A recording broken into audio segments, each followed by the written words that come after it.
Everyone, आज हम पढ़ेंगे संज्ञा नाउन। काफ़ी पहले से हम पढ़ते आ रहे हैं कि संज्ञा क्या है और संज्ञा किसे कहते हैं, लेकिन फिर से आज हम एक बार पढ़ लेते हैं। संज्ञा का अर्थ होता है नाम शब्द। संज्ञा नाम शब्द को कहते हैं, अर्थात किसी भी व्यक्ति, वस्तु और स्थान के नाम को ही हम संज्ञा कहते हैं। दूसरे शब्दों में यदि हम कहें तो किसी व्यक्ति, स्थान, वस्तु अथवा भाव का बोध कराने वाले शब्द संज्ञा कहलाते हैं। संज्ञा का क्या अर्थ हुआ? नाम या पहचान।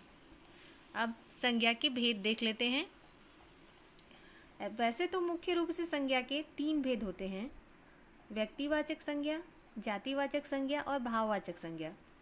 और जातिवाचक संज्ञा के अंतर्गत समूहवाचक और द्रव्यवाचक संज्ञा को रखा जाता है।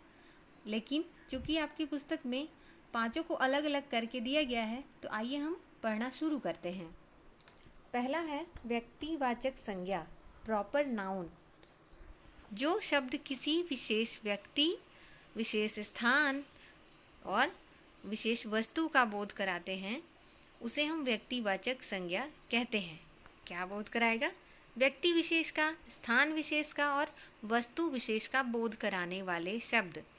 क्योंकि अगर हम देखते हैं कि इस दुनिया में कई लड़के हैं, कई लड़कियां, कई शहर, कई पुस्तकें, कई वस्तुएं हैं, लेकिन किसी पर्टिकुलर व्यक्ति का नाम, किसी प्रॉपर वस्तु का नाम, शहर का नाम यदि हम लेकर बात करते हैं या पुकारते हैं, तो वहाँ पे व्यक्तिवाचक संज्ञा होता है।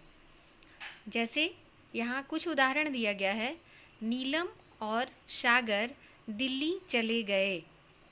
आप देखें, और सागर नीले रंगों से लिखा गया है, अर्थात ये व्यक्तिवाचक संज्ञा है। नीलम और सागर किसी विशेष व्यक्ति का नाम और दिल्ली किसी विशेष स्थान का नाम है।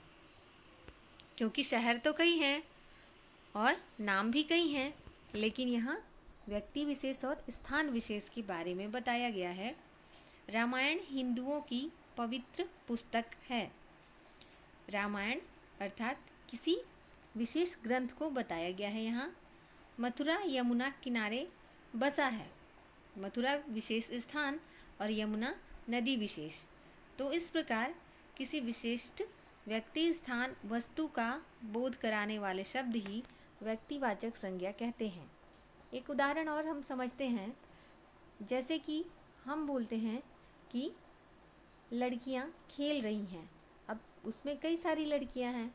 अगर हम नाम लेकर बोलते हैं कि सीता और गीता खेल रही हैं, तो वो व्यक्तिवाचक संज्ञा होगा।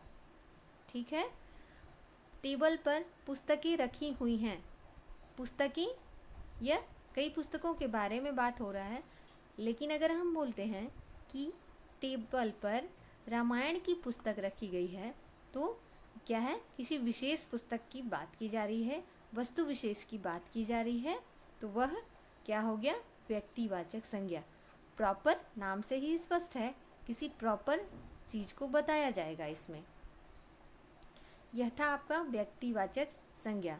किसी व्यक्ति विशेष, वस्तु विशेष, स्थान विशेष, 3 चीजें आपको याद रखनी है व्यक्तिवाचक संज्ञा के अंतर्गत।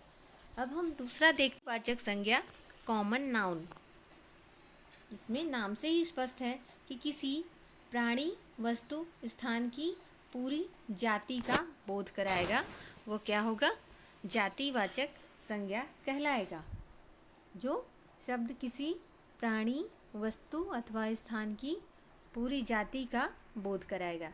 किसी एक का नहीं, बल्कि उसके पूरी जाति, उसके पूरे समूह का बोध करा देगा। ये वो होता है जातिवाचक संज्ञा। आइए देखते हैं कैसे। बच्चे दौड़ रहे हैं। टोकरी में फल रखे हैं। वह विद्यालय जा रहा है। बच्चे दौड़ रहे हैं। आप देख रहे होंगे यहाँ कि किसी एक बच्चे की बात नहीं की जा रही है। तो अगर यही किसी एक बच्चे का नाम लेकर बोला जाए कि टिंकू दौड़ रहा है, सोहन दौड़ रहा है, तो वह पर्टिकुलर व्यक्ति की बात हो जाएगी, प्रॉपर व्यक्ति की बात हो जाएगी, किसी विशेष व्यक्ति की बात हो जाएगी। लेकिन यहाँ चूँकि दिया हुआ है कि बच्चे दौड़ रहे हैं तो उस संपूर्ण जाति का बोध हो रहा है, बच्चों की पूरे संपूर्ण जाति का बोध हो रहा है, तो वह जातिवाचक संज्ञा कहलाएगा। इसी प्रकार हम देखते हैं कि अगला उदाहरण ये कि छात्र विद्यालय जा रहे हैं। छोटा सा उदाहरण देख लेते हैं कि छात्र विद्यालय जा रहे हैं या वह विद्यालय जा रहा है। तो यहाँ पे छात्र विद्यालय जा रहे हैं में हम देखते हैं कि छात्र मतलब किसी एक छात्र की बात नहीं की जा रही है, और विद्यालय तो कई सारे विद्यालय हैं, तो किसी एक विद्यालय का नाम भी यहाँ पे नहीं दिया हुआ है, तो यह जातिवाचक संज्ञा के अंतर्गत आएगा। अब आगे उदाहरण देखिए, टोकरी में फल रखे हैं।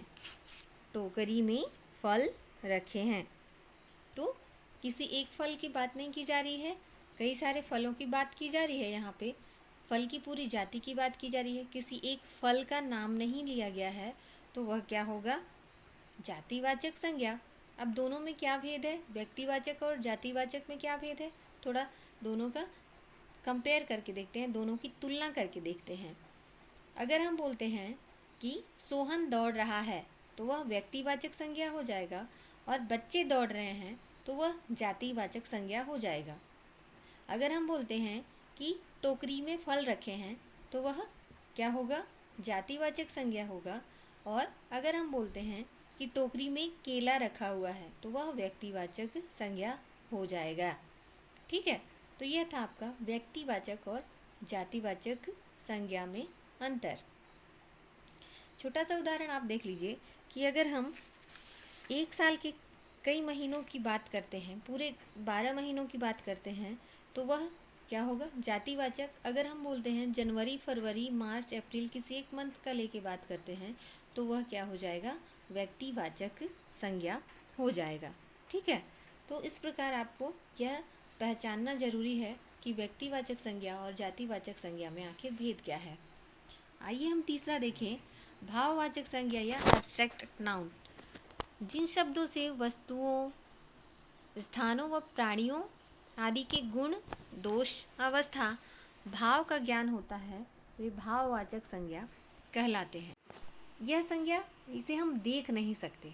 भाववाचक संज्ञा को बस महसूस किया जा सकता है, फील किया जा सकता है। ठीक है, तो क्या है?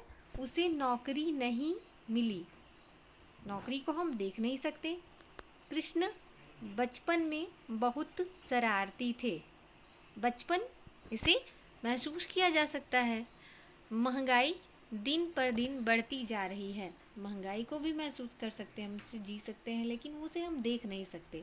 भाव अर्थात फीलिंग होती है, मन की भावनाओं को जब हम व्यक्त करते हैं तो उसे भाववाचक संज्ञा कहा जाता है। तो अभी आप देखेंगे कि जब आपके मन में कई तरह की भावनाएं आती हैं, क्रोध, हंसी, मुस्कुराना, ये सब भाववाचक संज्ञा के अंतर्गत आता है। इसी प्रकार बुढ़ापा और जवानी, बचपन, ये सब भाववाचक संज्ञा कहलाते हैं। तो भाववाचक संज्ञा क्या है? जिन्हें हम महसूस कर सकते हैं, उसे हम देख नहीं सकते। गरीबी, अमीरी, यह सब भाववाचक संज्ञा के अंतर्गत आता है। गुण दोष अर्थात अच्छा है, बुरा है, गोरा है, काला है, ये सारी चीज़ें। अवस्था, बुढ़ापा, बचपना, गरीबी, अमीरी। भाव, क्रोध, हंसी, अपनापन, परायापन, ये सब क्या है? हमारे मन के भाव हैं। तो भाववाचक संज्ञा क्या है? जिन शब्दों से वस्तुओं, प्राणियों आदि के गुण, दोष, अवस्था का ज्ञान होता है, वो भाववाचक संज्ञा कहलाते हैं। आगे हम देखते हैं समूहवाचक कलेक्टिव नाउन। समूह से, नाम से ही स्पष्ट है कि झुंड की, समूह की बात की जाएगी यहाँ पे। जिस संज्ञा शब्द से किसी समूह का बोध होता है, उसे समूहवाचक संज्ञा कहते हैं। समूह मतलब झुंड। मैं अपने परिवार के साथ रहता हूँ, परिवार में कई सदस्य होंगे, तो वह समूहवाचक संज्ञा कहलाएगा। घर पर भीड़ देखकर वह घबरा गया। नेताजी सभा को संबोधित कर रहे हैं। भीड़ पर पुलिस ने लाठी चार्ज किया। ठीक है, यह समूह हो गया। चाबियों का गुच्छा पड़ा हुआ है, यह आपका समूह हो गया। ठीक है, बकरियों का झुंड चल रहा है, जंगल में कई जानवर हैं, तो यह समूहवाचक संज्ञा कहलाएगा। इसके बाद हम देखते हैं द्रव्यवाचक संज्ञा, मटेरियल नाउन। ठीक है, जिस संज्ञा शब्द से किसी द्रव्य का बोध होता है उसे द्रव्यवाचक संज्ञा कहते हैं। आपको ये ध्यान देना है कि द्रव्य और द्रव में अंतर होता है। ठीक, द्रव्य मतलब मटेरियल, कोई भी पदार्थ, और द्रव का अर्थ होता है लिक्विड। तो यहाँ हमें क्या पढ़ना है? द्रव्यवाचक संज्ञा, मटेरियल। इसमें जिस संज्ञा शब्द से किसी द्रव्य का बोध होगा वह द्रव्यवाचक संज्ञा कहलाएगा। यह कलश सोने का है, द्रव्य में क्या आएगा? सोना, चांदी, लोहा, तांबा, चावल, कई किलो चावल, जैसे हम कई लीटर दूध, ये सब क्या आएगा आपका? द्रव्यवाचक संज्ञा में आएगा। तो जिस संज्ञा शब्द से किसी द्रव्य का बोध होता है उसे द्रव्यवाचक संज्ञा कहते हैं। मेरे घर में सोने की अंगूठी है। माँ ने 4 किलो चावल खरीद के लाए, तो वो जो चावल है वह द्रव्यवाचक संज्ञा है। सोने की अंगूठी, तो सोना क्या है? द्रव्यवाचक है। तो इस प्रकार द्रव्यवाचक संज्ञा में द्रव्य का बोध होता है। यह था आपका द्रव्यवाचक संज्ञा।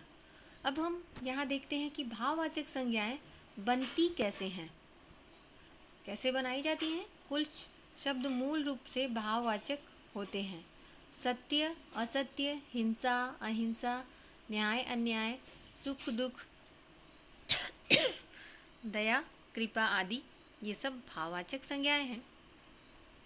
और यहाँ आप देख सकते हैं कि जातिवाचक संज्ञा को भाववाचक में बदला गया है।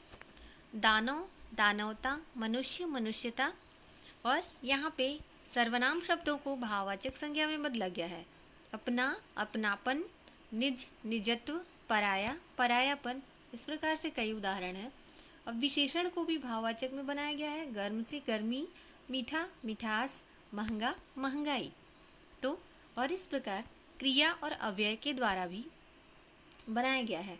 क्रिया क्या है? गाना, और भाववाचक संज्ञा क्या है? गान। पहनना, पहनावा, भाववाचक संज्ञा। अव्यय शीघ्र, शीघ्रता, समीप, समीपता। तो ये था हमारा संज्ञा। इसे आप ध्यानपूर्वक पढ़ें, सुनें और समझें। तब तक आप घर पे रहें, स्वस्थ और सुरक्षित रहें।